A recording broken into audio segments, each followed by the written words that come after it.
কোনো আহ্বান চলবে না। আমরা দুর্নীতির বিরুদ্ধে বাংলাদেশে আরেকটি অভ্যুত্থান হবে ইনশাআল্লাহ, যদি তারা দুর্নীতি করতে চায়। এক জেল থেকে আমরা মুক্তি পেয়েছি, আরেক জেলের মধ্যে আমরা যাচ্ছি।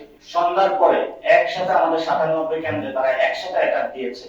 ভোট চোর তো আছে, এখন হলো চোর দয়, আরো বাড়ানো যায় ভাগিনা, একদম পুরো একটা গোষ্ঠী শব্দ হলো ভোট চোর। এখন তো ইঞ্জিনিয়ার একজনকে বললো ঝামেলা, আমি একজনকে বলেছিলাম ইঞ্জিনিয়ার, উনি আবার বলেছে জনগণকে কনভিন্স করাই হলো ইঞ্জিনিয়ার। লাঙ্গলের যারা এজেন্ট, যারা দানের পক্ষে কাজ করেছে, তো তাদের পার্সেন্টেজ কই? যে কুসুম কুসুম বিভিন্ন ভাষায় যাচ্ছে, এগুলো লোক দেখেন। এক জেল থেকে আমরা মুক্তি পেয়েছি, আরেক জেলের মধ্যে আমরা যাচ্ছি। তো নতুন জেলে আপনাদেরকে স্বাগত জানাচ্ছি। আমরা ইনশাআল্লাহ আমরা এখানে 18 কোটি মানুষের বড় একটি জেলের মধ্যে রয়েছি।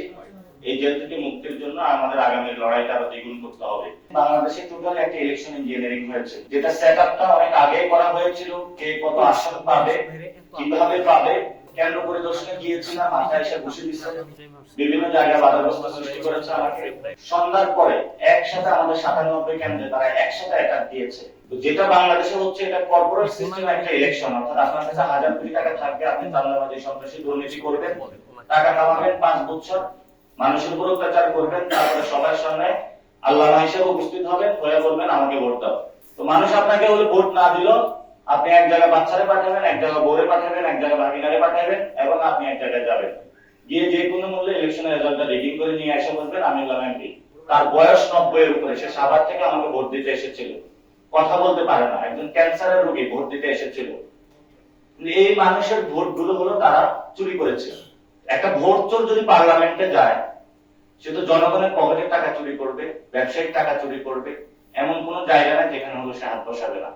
ভোট চোর তো আছে, এখন হলো চোর দয়, আরো বাড়ানো যায় ভাগিনা, একদম পুরো একটা গোষ্ঠী শব্দ হলো ভোট চোর।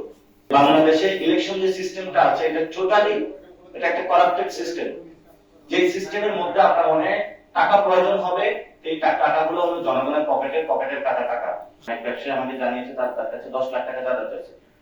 সে যদি চাঁদা দেয় তাহলে তার দোকান থাকবে, নাহলে দোকান থাকবে না।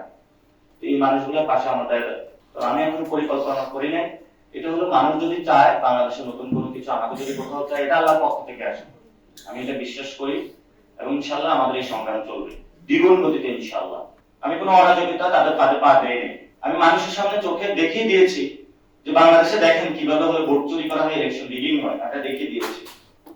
আমাকে হারানো হয়েছে, আমার জন্য আমি দুঃখ পাই না। যে মানুষগুলো হলো অনেক কষ্ট করে এসেছে, আমি তাদের জন্য দুঃখ পাচ্ছি। জীবনের প্রথম ভোট দিয়েছে, সেই ভোটটা চুরি করা হয়েছে। আপনি একটা দুর্নীতি, চাঁদাবাজি, সন্ত্রাসী করেন, আমাকে বলতেও যদি বাধা দেন তাহলে তো সমস্যা। এখন তো ইঞ্জিনিয়ার একজনকে বললো ঝামেলা, আমি একজনকে বলেছিলাম ইঞ্জিনিয়ার, উনি আবার বলেছে জনগণকে কনভিন্স করাই হলো ইঞ্জিনিয়ার। তো জনগণের মধ্যে তো সেখানে আপনি পাকিস্তানকে কনভিন্স করেছেন, ভারতকেও কনভিন্স করেছেন। ভারতের জনগণ তো ওইখানে হলো ইন্ডিয়ান সিটিজেন কিভাবে বাংলাদেশের সিটিজেন হয়? আমার একটা অদ্ভুত কায়দা হয়েছে, যারা দেখি হলো লাল রং ধান সব মিলে মিশে একাকার। এখন লাঙ্গলের যারা ভোট দিচ্ছে, তারা ভোট খুঁজতেছে, ভোট কই গেল, ভোট তো ধারে চলে গিয়েছে। লাঙ্গলের যারা এজেন্ট, যারা দানের পক্ষে কাজ করেছে, তো তাদের পার্সেন্টেজ কই? যে কুসুম কুসুম বিভিন্ন ভাষায় যাচ্ছে, এগুলো লোক দেখেন, এগুলো কিন্তু রিয়েল জিনিস না।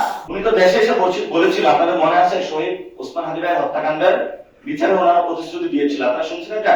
কিন্তু এখন আর এটা নিয়ে কোনো কথা বলছে না। এই বিচার নিয়ে এই পর্যন্ত উনি মুখে কুলু পেটে বসে আছেন, এটা নিয়ে কথা বলবেন। আবার বলতেছে যে কেউ যদি চান্দা নেস তাহলে আমি তাদেরকে শুট করবো, তারা যদি বন্ধ করে আরো ভালো, আমরা তাদেরকে সহযোগিতা করবো, আমরা তাদেরকে দেখিয়ে দিব তার আশেপাশে কোন কোন চান্দাবাজ আছে, আগে এখানে ধরতে হবে, আমরা তাদেরকে চিহ্নিত করে দিব।